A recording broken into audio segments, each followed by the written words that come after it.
And now live from the studios in Yakima, this is KIMA News Watch at 11 Weekend Edition. Good evening. Thanks for joining us tonight. I'm Tammy Mori. And I'm Lisa Van Cise. Valerie Hurst has the night off. After hours of scouring the streets of Yakima, police caught the suspect they believe shot a 15-year-old boy last night. Police were able to arrest and question several people involved in the shooting. They determined 20-year-old David Infante was the suspect in the shooting. Officers found him around 11 last night, staying at the Yakima Inn. The Yakima Inn manager told us he had no idea he was renting a room out to a possible killer. He said Infante was there with his wife and child. Infante is booked at the Yakima County Jail and charged with first-degree murder, accused of shooting a boy in the chest. Police believe this shooting is gang-related. The 15-year-old boy was found lying in the street on the corner of South 7th and Arlington Street. And right here, close to where we're standing, he ran a short distance away and collapsed, and he was treated there by medical personnel. The young boy's grandma arrived to the scene and was told the boy might not make it. He was transported to Yakima Regional and died shortly after. This was the 11th homicide in the city of Yakima in 2005. There were just 4 the year before. It's a busy day of 2006 for police in the Tri-Cities, starting with 3 bomb threats in less than 12 hours. 2 Walmart stores in Kennewick and Richland were evacuated last night after bomb threats were called into both. Then at 8 this morning, another bomb threat was called into the Richland Walmart. Employees were evacuated, and in conjunction with the Verizon Security Center, we're coming up with leads, and we'll be following those this next week. Police say this is the 6th bomb threat called into that Richland Walmart in the last few weeks. A former employee was charged with making one of those threats last week. And in Kennewick, Walmart played a part to help solve a home invasion. Plus, police in the Tri-Cities are trying to figure out if they have a murder on their hands. Weekend Edition's William Pitts has been following 2 major stories from Kennewick today. It's not the ideal way to start off 2006. Kennewick police are investigating 2 major cases tonight, one involving a kidnapping and ransom, the other a body found outside a local hospital. Police say a quick-thinking Kennewick woman dialed 911 when 2 men forced their way inside the apartment on Columbia Drive in Kennewick. She then hid the phone so police could trace the call. Police say the 2 suspects kidnapped the woman and another man and forced her to drive to the Kennewick Walmart. The 2 allegedly wanted the woman to withdraw money in exchange for letting both victims go.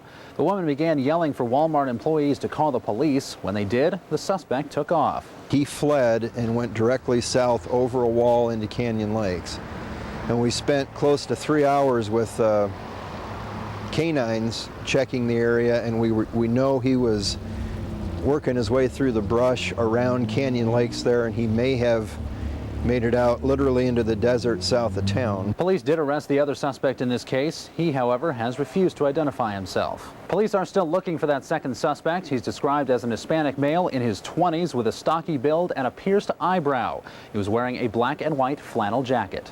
Also this morning, police were called to Kennewick General Hospital when a doctor arriving for work saw a van that had been parked there for about a week. When employees went to investigate, they found the driver dead. We called our detectives out. They have since removed the body from the vehicle. We have not positively identified who this is at this time. An autopsy to identify that body has been scheduled for Monday. If you have any information on either of these cases, call Kennewick Police. For Weekend Edition, I'm William Pitts. A Lower Valley man is dead after crashing into a fence and power pole. It happened just before midnight last night. Police say Thomas Mary of Sunnyside was driving at high speeds. He was heading down Outlook Road, crossed oncoming traffic, and went off the road. The 21-year-old flew out of the car and died at the scene. It is unknown whether alcohol was a factor. And the Washington State Patrol spent New Year's beefing up patrols, and it looks like, for the most part, drivers used common sense last night. The WSP is reporting 1 DUI in the Upper Yakima Valley and 3 in the Lower Valley. Those are about the same numbers from last year, but while DUIs were low, last night's slick roads caused numerous accidents. New Year's marks a time of celebration and also reflection. We spoke to many locals to find out about their New Year's resolutions. Whether it was working out more, taking better care of their health, or spending more time with the family, this day is the start of positive changes and goals for many. My New Year's resolution is to continue coming down to this athletic club every single day, as I've been trying to do for the last 6 years. My New Year's resolution is to get sponsored by the end of the year, skating. Get rid of the cigarettes, stop smoking. I'm trying to space my time out better because I can take care of my kids better. Many who we talked to believe New Year's resolutions are a good way to start the year off. And I agree. Do you have a New Year's resolution, Lisa? I would say to increase my patience while driving. That's a good one. Definitely one of them, although I'm afraid to admit it. But definitely, I need to work on my road rage. Well, the first baby of 2006 in Yakima came in a bit earlier than expected. Coming up, we'll check in with mom and baby. And taking a first look at your forecast for tonight, we're looking for more clouds and the possibility of a little bit of precipitation falling here and there. Overnight lows in the upper 20s for the Yakima Valley, 33 degrees tonight for the Tri-Cities. Tomorrow, temperatures not too bad, pretty mild, lower 40s for Yakima and middle and upper 40s around the Columbia Basin. Rain, though, is in the forecast for continuing through tomorrow. A look at your passes. Not too bad, clear, compact snow and ice, though, for Stevens. Snoqualmie looking good, overcast skies and bare and wet. Make sure, though, if you have any past travel to bring chains with you, 511 is the number to call if you have any question. Your extended 5-day forecast is coming up a little bit later.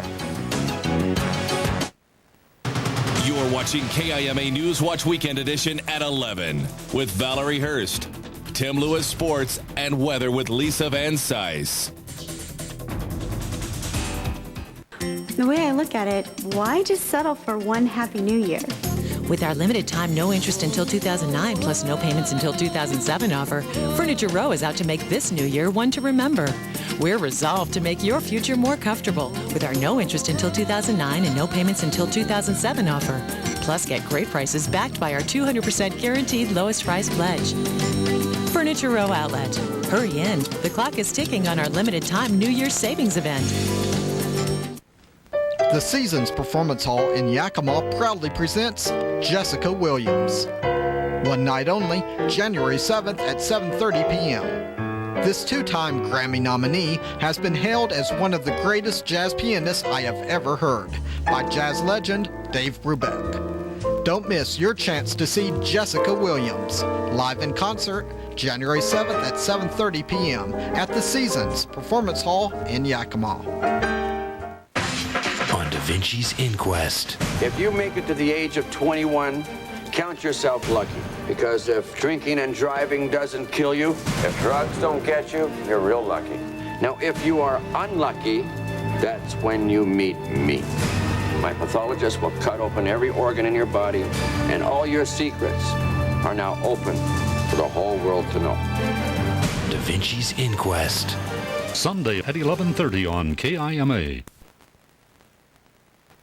It's a special way for one local family to ring in the new year. We got the chance to meet the first baby born in Yakima for 2006. The baby was born, and she is a miracle in more than one sense of the word. Special